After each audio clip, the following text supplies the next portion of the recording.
Alors Bernard Berthelot, ces sculptures sont devant vous. Voilà. Alors lui, il nous vient de Montévilliers. Et je ne l'avais même pas rencontré, je l'avais vu à l'exposition à l'AIAC à Isto. Et c'est vrai que j'avais été très séduit par ses œuvres. Donc j'avais souhaité, c'était mis dans un petit coin de la tête qu'un jour on l'inviterait.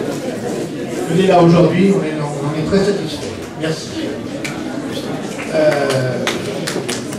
Il est peintre aussi, il n'a pas mis de tableau, il se cache. Hein, et à partir de sa retraite, comme tout à chacun, il a un petit peu repris les rênes de son art. Et en prenant des cours aux Beaux-Arts, oui, j'avais pour l'information. Hein.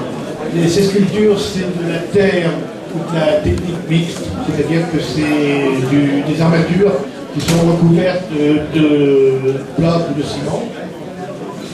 Et avec tout ça, il cherche à traduire les attitudes et les mouvements de personnages. Et je crois que là, on est particulièrement gâté, notamment avec la statue sur l'esclavage de la Grande qui est là-bas derrière.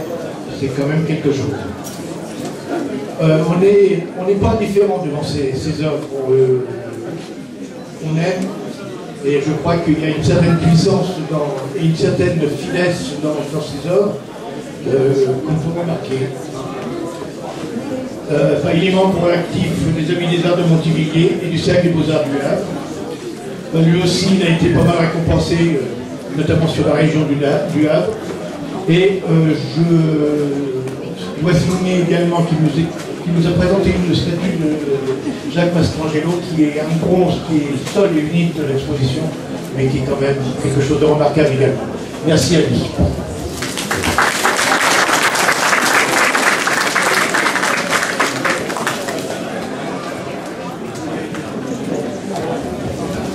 Je remercie les organisateurs, tout.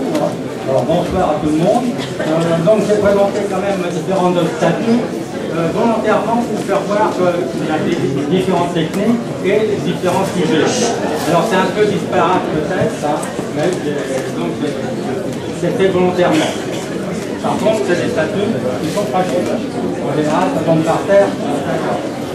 Le temps que je passe là-dessus est assez considérable, puisque au départ, dans la recherche, disons, d'une statue, je commence par un dessin, une idée, un dessin. Je fais plusieurs dessins, ensuite je vais réaliser cette statue suivant le dessin. Voilà. Bon, merci à tous et bonne soirée.